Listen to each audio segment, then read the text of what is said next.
አንድ መስጊድ ብትመጣ ካለ ጥቅም አለ ማለት ነው። ወይ ዑመር ጥቅም አለ ወይ መስጊዶቹ ሱቅ አላቸው። ከዛ ውጭ አይጣለም። እንዴት ይጣላል? ወንድሙን በመጥፎ አይን ማየቱ ለወንጀልነት ይበቃል እያሉ ነብዩ አለይሂ ሰላቱ ወሰለም ወንድምን ታገላምጣለህ? አትችልም። በጣም ከባድ ነው። ከሐኪም ቤት ስትወጣ ያው ባንቺ ስም ያስቆፈርኩልሽ በህይወትሽ ያለሽ ያስቆፈርኩልሽ ብዬ ሰርፕራይዝ ላረጋት ነው አለ። ልጁ ግን ምን አይነት ልጅ እንደሆነ ታውቃላችሁ? አይሰግድም። አንዳንዴ እንደዚህ አይነት ሰዎች አሉ። ይሄ ዱርዬ፣ ይሄ ጫት ቃሚ፣ ይሄ ሌባ የምትለው ሰው ሚሊየንስ ሰዎች አሉ። ሚሊየንስ። አንዳንዴ ደግሞ ማይክራፎን ይዞ እኮ ቁርአን ተሸክመዋል፣ ኢልም ተሸክመዋል። በማይክራፎን የሚሳደብ ደግሞ ትሰማለህ።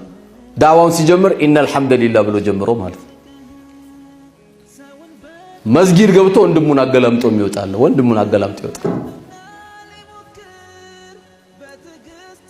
ወይ በራሱ የለመደው ስያሜ ያለ ወንድሙን የሚያገላምጥበት ልክ አርሴናል ማንቸስተር እንደሚባለው ይሄ ሶፊይ ነው፣ ይሄ ዋህብይ ነው፣ ይሄ ምናምን እያለ ቅብጥርጥር ያለ ወሬ የሚያወራ አለ። ይሄን የሚሉ ሰዎች መጀመሪያም ሆድ አምላኪዎች ናቸው። ሆዳቸው ተነክቶ ነው። ኢስላም ወደ ቂብላ ዞሮናል እኮ። ኢስላም አንድ እርድ እንድናርድ አድርጎናል። ኢስላም በላ ኢላሃ ኢላላህ አስሮናል።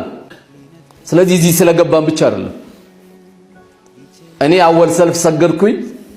ሰግዶ የማያውቀው ልጅ አላህ መቅሪብ